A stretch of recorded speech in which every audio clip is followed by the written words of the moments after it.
Tax experts भी हैं, Sudhir Kaushik. Sudhir sir, बहुत बहुत शुक्रिया। इस बार वोटर अकाउंट था, ये बात थोड़ा लग भी रहा था कि शायद मैम चेंज नहीं करेंगे, यानी कि निर्मला जी चेंज नहीं करेंगे, और ऐसा हुआ। डायरेक्ट और इनडायरेक्ट इसके अंदर किसी तरह का कोई चेंज नहीं। लेकिन गाइडेंस बता सकते हो सर, आगे सरकार चेंज करेगी? चलो इस बार तो इनकी मजबूरी थी, समझ में आ गई।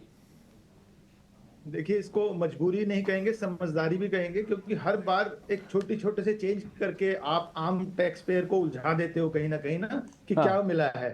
तो हर जगह एक लॉन्ग टर्म कहीं ना कहीं विजन होना चाहिए, जो चाहे वो सैलरीड क्लास है, चाहे स्मॉल बिजनेस है। अगर उसे पता है कि हमारे यहाँ जो टैक्स रेट्स हैं वो थोड़ी स्टेबल हो गई हैं, तो वो अपनी चीजों को प्लान कर सकता है बेहतर तरीके से। तो इसको मैं मजबूरी वर्ड नहीं दूंगा, नहीं तो मजबूरी तो इलेक्शन की है।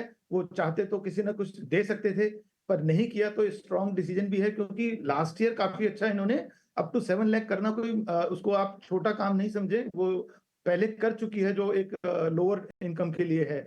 जो मिडिल इनकम के लिए शायद कुछ टैक्स सेविंग की ऑप्शंस करनी चाहिए थी, क्योंकि टैक्स रेट में बदलाव की हमने तो एक्सपेक्टेशंस भी नहीं की थी। मैं तो, अगर आप मेरे पिछले कुछ दिनों के देखोगे, तो I was not hopping any tax changes. हाँ, न्यू टैक्स रेजिम ऑलरेडी आने के बाद इस वजह से।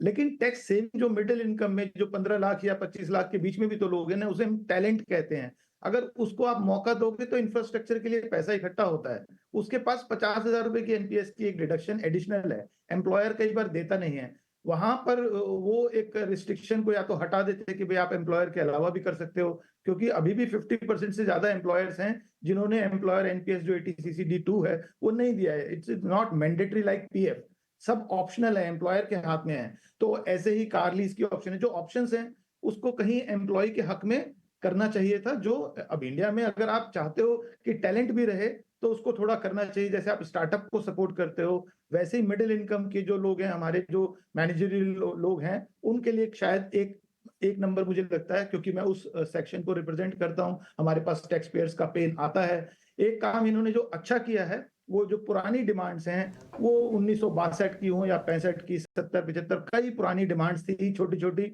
जिसकी वजह से लोगों के रिफंड रुक जाते थे, जिसकी वजह से ठीक है। लोगों को कई बार टेंशन आती थी। वो बड़ा अच्छा काम किया है, क्योंकि वो छोटा अमाउंट नहीं है, या 1 करोड़ लोगों को फायदा है, 1 crore tax payer, that's a big decision. वो एडमिनिस्ट्रेटिव रिफॉर्म्स बहुत अच्छा हुआ है। इस तरह का एक और इन्होंने अभी जो बताया कि हम डायरेक्ट टैक्स में भी कोई चेंज नहीं कर रहे, indirect, so this is good, good, very good, I would say.